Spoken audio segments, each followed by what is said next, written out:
என்ன சவுண்ட் அது? மாட மயில இருக்கும். காட்டு பண்ணி. காட்டு பண்ணியா? ஆமா. இது மோசமானதா? இது மோசமானது. இது தூக்கிடுங்க. தூக்கிடுங்க அளவுக்கு.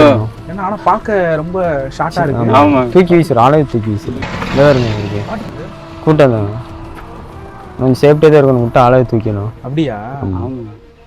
இப்போ நம்ம நிக்கிறோம் பொண்ணு பண்ணாதுல்ல. நம்ம அதை டிஸ்டர்ப் பண்ணாம தொந்தரவு பண்ணக்கூடாது. ஆனா பாக்குது பாருங்க எப்படி. பாருங்க. இப்போ நீங்க கல்ல தூக்கி போட்டு பாருங்களே. நேரா வந்து துறக்கிது நம்மளே. ஆமா.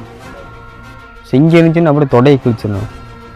சிங்கிளாவா? சிங்கி இந்த கொம்பு இருக்குல்ல, இதுக்கே கொம்பு இருக்குமா? இருக்கு. சிங்கி மாதிரி இருக்கும்.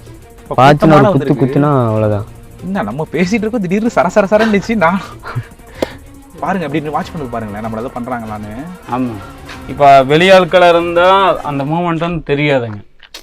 யானை வர்றதான்னு தெரியாது வெளியாட்களுக்கு. அப்ப இதே நாங்க இருந்தோம்னா அதோடைய நடக்கிற மூமெண்ட்டுங்க, அந்த ஸ்மெல் எல்லாம் தெரியும். ஸ்மெல் தூரத்துல இருந்தாலும் லைட்டா இங்க இருந்து பாத்தீங்கன்னா ஒரு எத்தனை ஒரு 100 மீட்டருங்க. 100 மீட்டர்ல வர்றத வச்சு எல்லாம் கண்டுபிடிச்சிருவாங்க. எப்படி அது பழக்கம் வந்துருமா? அந்த வாசம் எப்படி இருக்கும்? அந்த வாசம் அது வந்து ஒரு மாதிரியா இருக்கு. ஒரு மாதிரியா ஸ்மெல் வரும். அது ஒரு நாத்த மாதிரி ஒரு இதா இருக்கு. அது தனியா தெரியும்.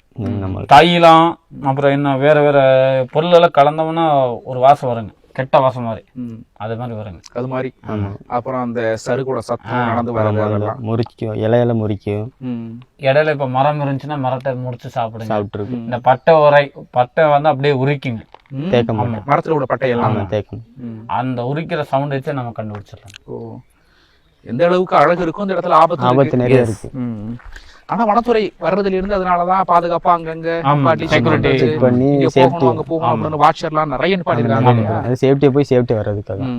அப்ப நாங்க அடிக்கடிக்கு நானும் மெசேஜ் கொடுத்துட்டே இருப்பேன். ஃபால்ஸ்ல ஆகட்டும், இந்த நம்ம இந்த பார்க்கிங்ல ஆகட்டுங்க, கூட்டம் எங்க அதிகமா இருக்கிறாங்களோ அவன் அந்த இடத்துல வந்து நான் மெசேஜ் கொடுப்பேனுங்க. நீங்க மெசேஜ் கொடுக்கறத வந்து மக்கள் என்ன பாத்துருக்க மாட்டாங்க. நாங்க பாத்துட்டு அப்படியே அசந்து போயிட்டோம். நீங்களாம் அந்த மாட்டு அனுபவம் இருக்கா? உங்க ஊர் எங்க இருக்கு? எங்க ஊர் சிங்கப்பதி உள்ள இருக்கு. இந்த காட்டுக்குள்ள இருக்கு. இதுக்கே எங்களுக்கு ஒரு மாதிரி அச்சமா இருக்கு. இவ்வளவு விலங்குகள் சொல்றீங்க, இதுக்குள்ள உங்க ஊர் இருக்கா? எங்க ஊருக்குள்ள இருக்கு. இப்படி பயம் அதெல்லாம் எப்படி மக்கள் எல்லாம் பழைய சர்வீஸ் ஆயிருக்கு. அவங்களுக்கு பயம் என்னன்னு தெரியாது. ஏன்னா அவங்களுக்கு சின்ன வயசுலன்னு பார்த்து பழக்கம் இருக்கிறதுனால அவங்களுக்கு எதுவும் தெரியாது. இப்போ நானும் அங்கேருந்து சின்ன வயசுல பார்த்து தான் இருக்கேன். எனக்கு அவங்களுக்கு பயம் இல்லை, சேஃப்டியாக இருக்கும், அவ்வளோதான். யானை சிறுத்தைலாம் வந்து என்ன பண்ணுவீங்க திடீர்னு? யானை சிறுத்தை வந்துச்சுன்னா ஒன்றும் பண்ண, இந்த ஆடு மாடுகள் மட்டும்தான் இது பண்ணி பிடிச்சி சாப்பிடும். அது திடீர்னு பிடிச்சி சாப்பிட்டு நம்ம என்ன பண்ண முடியும்? கண்ணில் சிக்கிச்சுன்னா நம்ம என்ன துரத்தி தான் விட முடியும். ஏன்னா ஆடு மாடெல்லாம் சேஃப்டியாக பார்த்துக்கோங்க.